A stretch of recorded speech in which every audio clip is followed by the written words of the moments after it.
melihat kesaksian Dede kemarin di channelnya Kang Deddy Mulyadi. Ada yang udah nonton?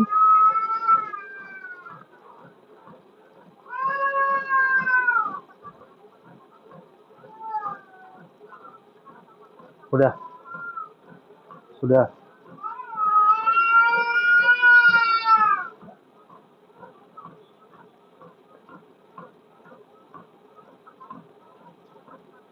Luar biasa. Udah kesaksiannya. Dia disuruh Aib nggak bayar sama sekali. Oke. Jadi ya teman-teman, kita patut untuk mengapresiasi apa yang disampaikan oleh Dede. Keberaniannya untuk kemudian pada akhirnya muncul di saat-saat kegentingan, di saat eskalasi. Jadi memang ada 3 aktor sesungguhnya di balik kasus Vina ini. Pertama, tentu itu Rudiana. Kedua, Aib. Ketiga, Dede.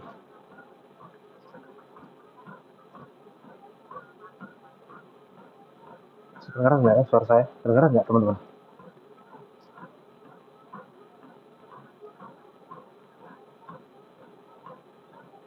Bentar ya. Ini saya ceritain. Cek.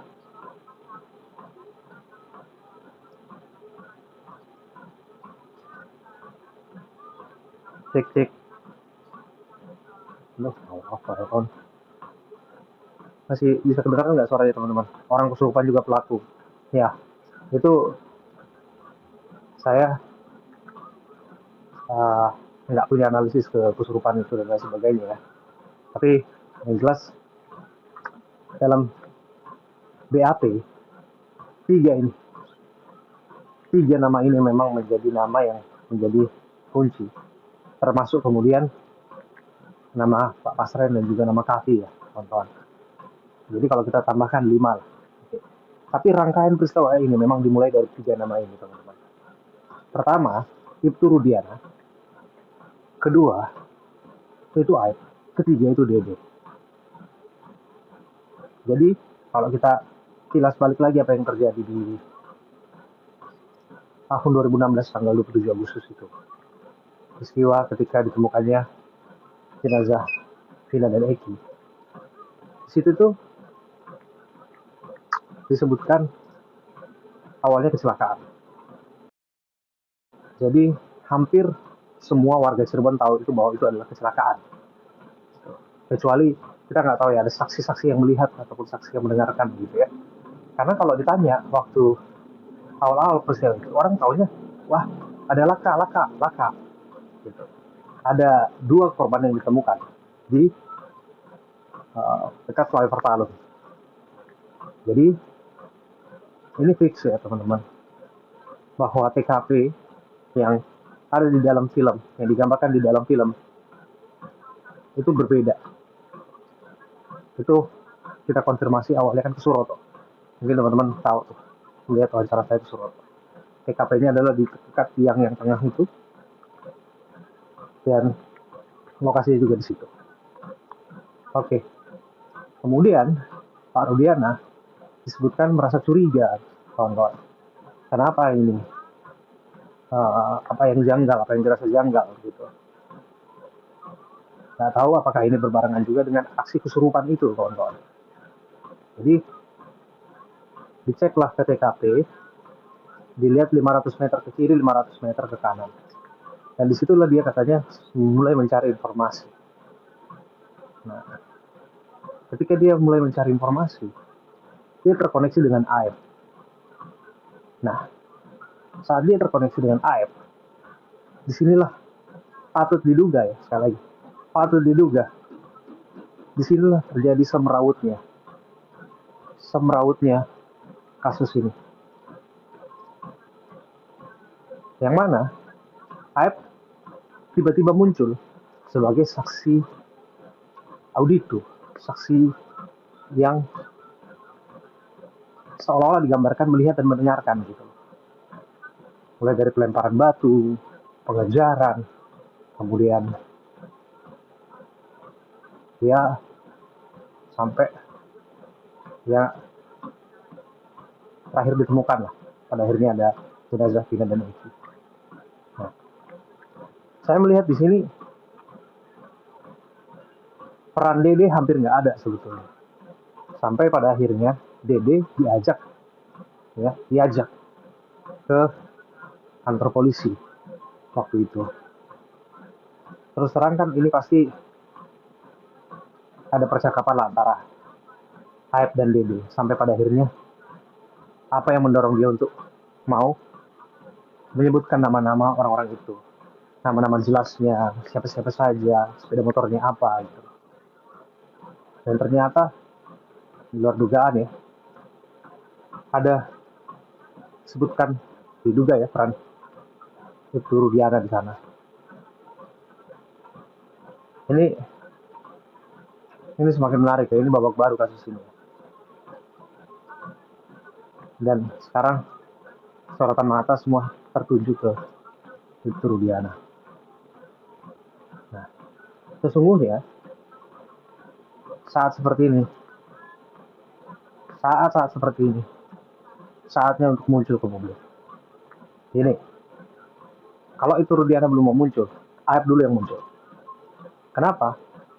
Karena saat-saat genting seperti ini,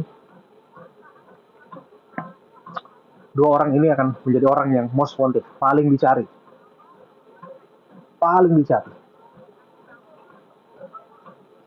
Sekarang balik lagi ya, teori psikologis yang saya sempat sampaikan dalam wawancara RT Pasre dan juga Raffi. Dan semuanya pasti di mana-mana orang yang merasa tersudutkan, pasti di mana orang yang merasa tertuduh, pasti dia akan punya kecenderungan untuk membela diri, tampil dan membela diri. Apa yang diyakini benar itu akan disampaikan. Nah, bukan seperti ini. Publik pasti akan bertanya-tanya. Nah, ini kemana? Saat semua orang menunggu klarifikasi daripada yang bersangkutan. Dan saya nggak habis pikir nih, terus terang, saya nggak habis pikir dengan interview KDM. Boleh saja, teman-teman. Boleh. Saya berapa kali kontak beliau kok, KDM, ya WhatsApp beliau.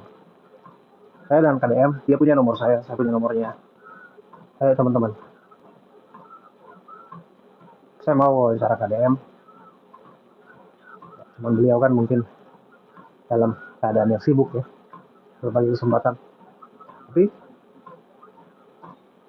udah bagus nih. Sepakat nggak teman-teman kalau saya wawancara KDM?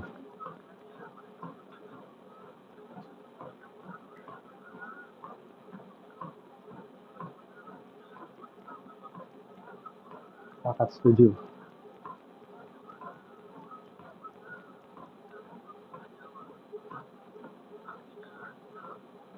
Bahas BD. Oke. Dede sudah jujur.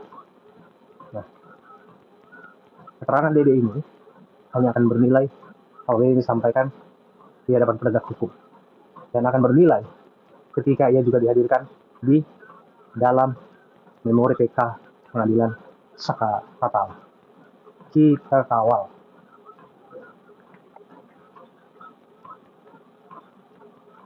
Tapi KDM nggak mau kalau bentuknya debat-debat. Saya wawancara khusus.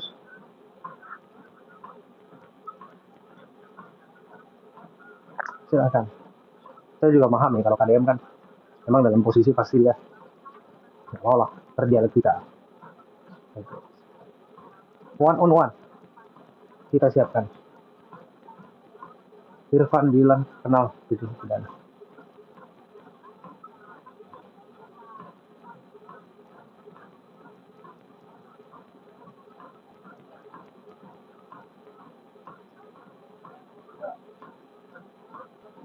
Kalau terus ya teman-teman. Dari mana aja lagi nih yang udah join?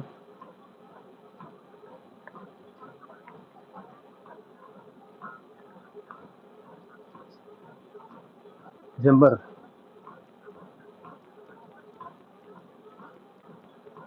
Jakarta Timur hadir.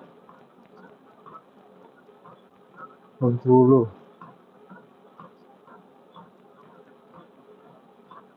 Iwan hadir, Gresik hadir, Magelang hadir.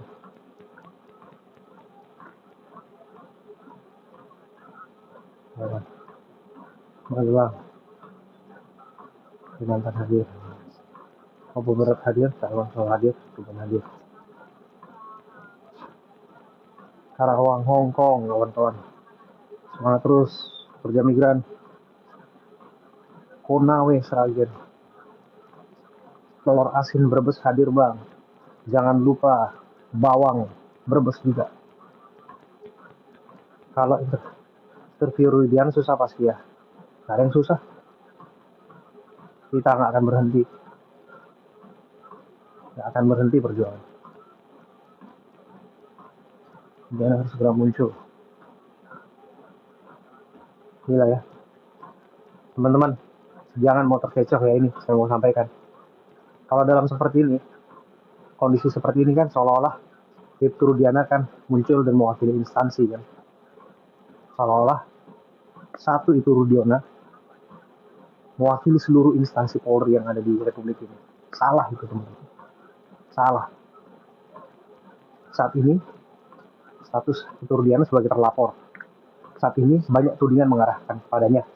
Saat ini dia semestinya muncul dan mengklarifikasi, tapi malah menyembunyikan diri. Patut diduga ya, menyembunyikan diri. Ya, apa ya?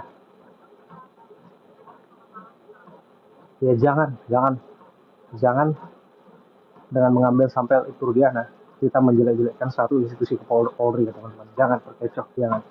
Saya bilang lagi-lagi ya, masih banyak orang baik di institusi Bayangkara, masih banyak.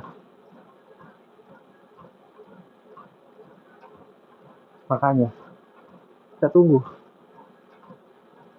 kesaksian dan lagi ya. Saya sudah sampaikan rasa simpati bela rasa atas apa yang terjadi pada Pak Iturdian sebagai seorang korban dalam hal ini. Tapi semestinya Pak cerita aja secara komprehensif, seterang-terang apa yang terjadi di sana. Karena larinya kan ini sekarang sudah dibawa kemana? Ke kecelakaan kawan-kawan. Sekarang semua terpidana balik lagi ke titik nol untuk membuktikan kasus ini adalah sebuah laka lantas tunggal.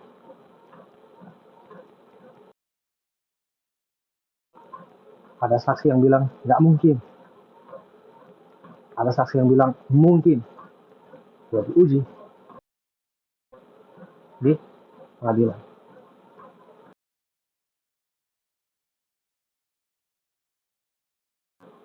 Kalau ini adalah laka lantas, kalau ini adalah laka tunggal, kecelakaan tunggal, maka harus ada pembuktian secara ilmiah di sana.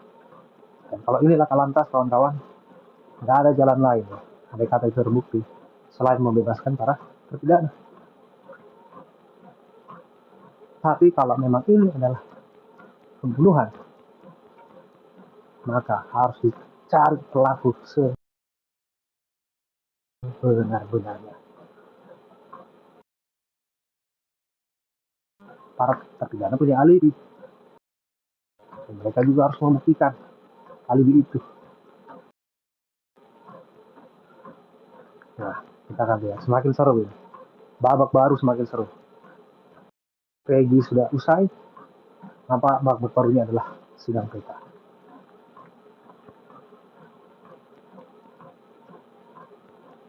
Apakah Dede nanti akan dipidana bang? Dia hebat tuh bang, berani jujur. Menurut teman-teman dia akan dipidana nggak?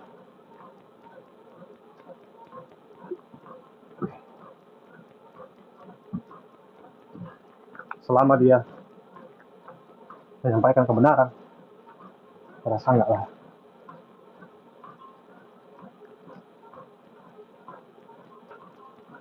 Oke teman-teman,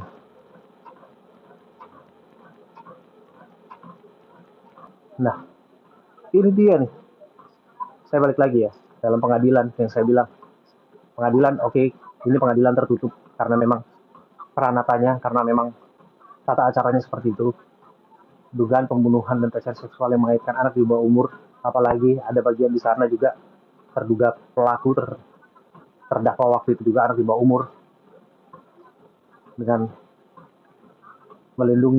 tujuan melindungi para korban dan keluarganya, sehingga dilakukan tertutup. Tapi memang terungkap di persidangan ya kawan-kawan. Ini Bu Titin ya, pengacara Saka Tatal yang nyampein ke saya. Ini dari awal lagi saya bilang. Ini mungkin 2 bulan yang lalu nih saya di Cirebon, awal-awal saya ke Cirebon. Bu Titin cerita ke saya, pengacara Saka, Mas Abraham, kamu tahu nggak bahwa saksi yang namanya Aib dan saksi yang namanya Dede ini tidak pernah dihadirkan di persidangan. Ini luar biasa.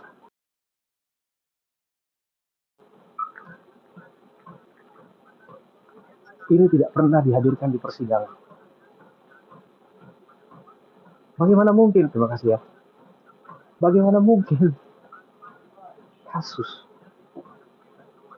dugaan pembunuhan berencana, bahkan ada dugaan pemerkosaan di dalamnya, tidak melibatkan saksi yang disebutkan auditu, yang disebutkan melihat, bahkan mengidentifikasi orang-orang itu di pengadilan. Bagaimana mungkin mereka nggak dihadirkan di pengadilan? Saya nggak habis pikir itu. Kalau kata Dede kemarin kan, saya takut muncul di pengadilan. Karena apa? Takut misalnya terbohong di depan hakim, misalnya dugaan palsu ya, kebongkar di hadapan majelis hakim segala macam. Dengar ya kawan-kawan ya, pengadilan itu punya kuasa penuh untuk memanggil orang dan memaksa orang untuk menyampaikan kesaksian di muka pengadilan. Nih, sekali lagi saya bilang ya, pengadilan punya kuasa penuh untuk memberikan surat panggilan kepada seorang saksi. Kalau dia nggak mau hadir, dia bisa dipaksa untuk bersaksi demi fakta-fakta hukum yang akan ditemukan di pengadilan. Gimana yang namanya Aib dan Dede nggak pernah dihadirkan di pengadilan? Ini yang disampaikan oleh Bu Titin, pengacara Saka kepada saya. Ini luar biasa. Sementara mereka berdua yang disebutkan auditu, ini auditu itu yang mendengarkan, bahkan disebut melihat saksi, yang mengidentifikasi nama-nama orang itu. Ketika ditanya, ini nama-nama itu muncul dari mereka. Gitu. Si ini, si itu, si ini, si itu. Ya ampun, saya nggak habis pikir.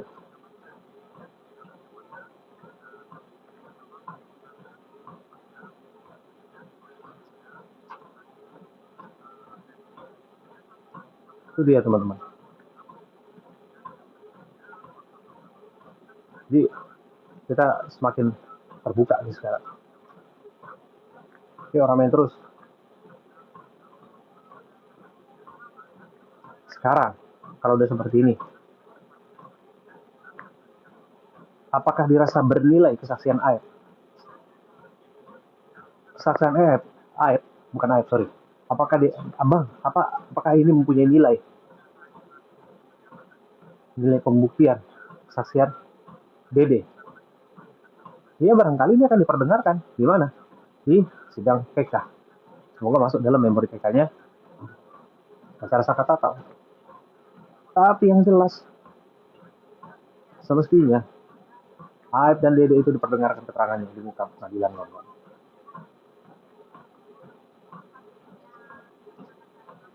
Ini yang harus dilakukan semestinya. Makanya terus terang ya teman-teman, nggak ada lagi lah yang namanya sidang tertutup itu. Terus terang, ini harus jadi evaluasi. Ayo up terus teman-teman, ramekan terus teman-teman. Supaya apa? Supaya hal-hal kayak gini nggak terlewat lagi. Hal-hal kayak saksi-saksi kunci semua prajurit bisa dihadirkan semua di pengadilan dan diperdengarkan keterangannya.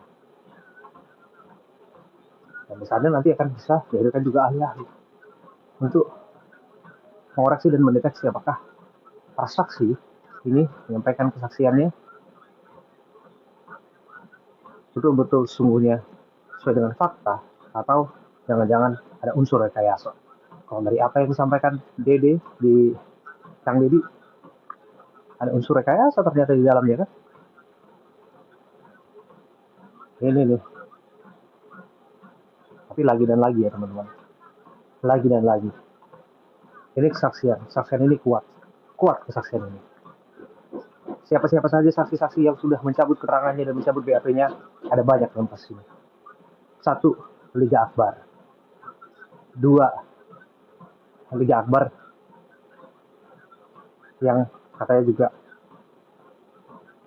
dia sempat mengetahui dan sebagainya sampai akhirnya dia mencabut BAP-nya. Yang kedua,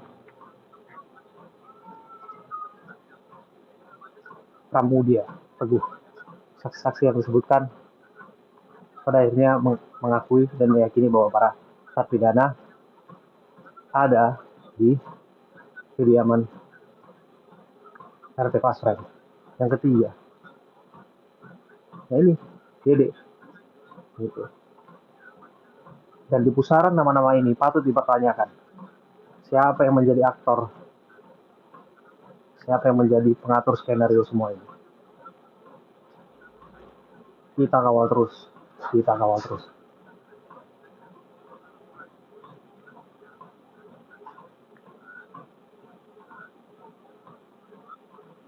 Ayo teman-teman, kita harus mendorong bahwa pengadilan harus dilakukan secara terbuka. Kalau namanya alasan bahwa korban harus dilindungi identitasnya, hampir satu republik ini tahu siapa identitas korban. Vina Sitadewi, panggilannya Vina. Muhammad Rizky Rudiana, panggilannya Eki. Kemudiannya pada diketahui. 1. Yang kedua,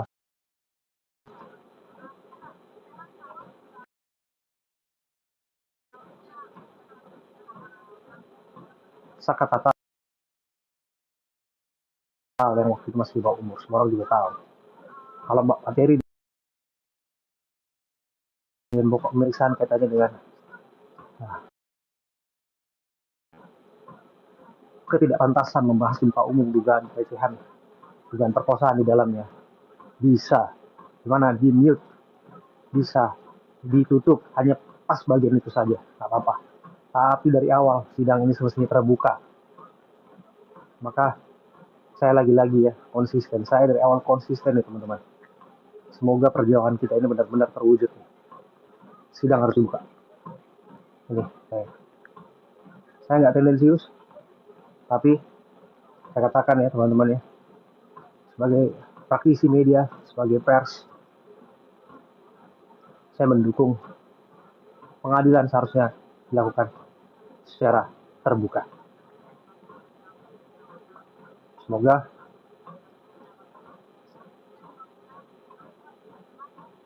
unsur-unsur pengadilan menangkap keinginan publik ini.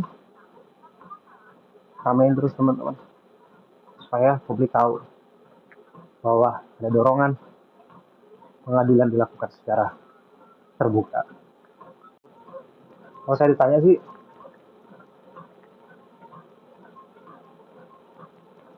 apa ya? Ini lebih kepada tuntutan publik sih menurut saya, teman-teman. Tuntutan publik, kehausan publik akan keadilan di Republik ini. Ini kasus ini hadir di saat publik mendambakan atau publik merindukan kebenaran dan keadilan sesungguhnya ditegakkan di Republik ini. Dan kasus ini hanya punya momentum aja menurut saya ya teman-teman. Dan lagi ternyata di dalamnya patut diduga banyak kesemrawutan dalam upaya penegakan hukum lintas institusi, lintas sektor di Republik ini. Makanya mungkin Ini bisa nanti akan menjadi sejarah nih teman-teman, kasus yang bisa jadi portfolio, jadi pembenahan bagaimana semestinya law enforcement itu dilakukan lebih baik lagi ke depannya, koreksi-koreksi lebih baik lagi ke depannya. Tapi ini semua hanya akan terjadi apabila memang kita melihat kejutan nanti di sidang PK Sakatata. Kita lihat aja.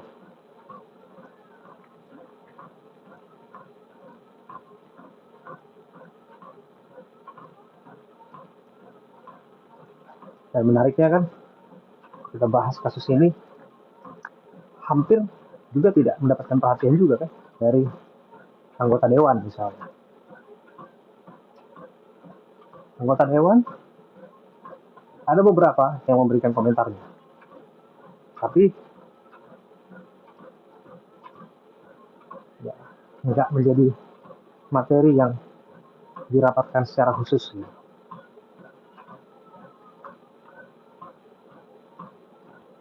Makanya ada perhatian ataupun ada minim perhatian atau masih perhatian dari anggota dewan kasus ini. Ya rakyatnya ya saat ini menunggu dan menanti kepastian kasus kematian Vina Eki.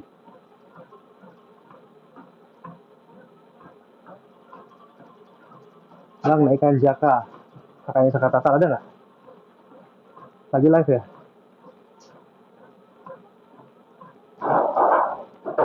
Lagi live. Siapa namanya?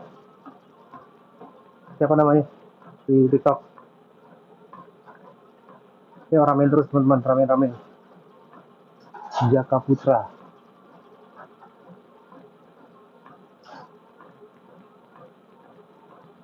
Apa nama TikToknya? Ini lagi lah. Nama TikToknya apa?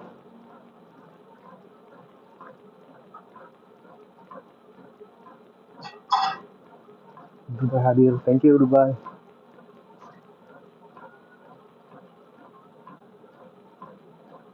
AB Plus breaking news jika jadi justice kalkulator maka soal itu persidangan live. Intinya teman-teman harus diingat, kita dorong terus ini disiarkan secara live, tidak perlu breaking news. Namanya Jaka PTR. Kapan ke Tegal? Lihat apa di Tegal?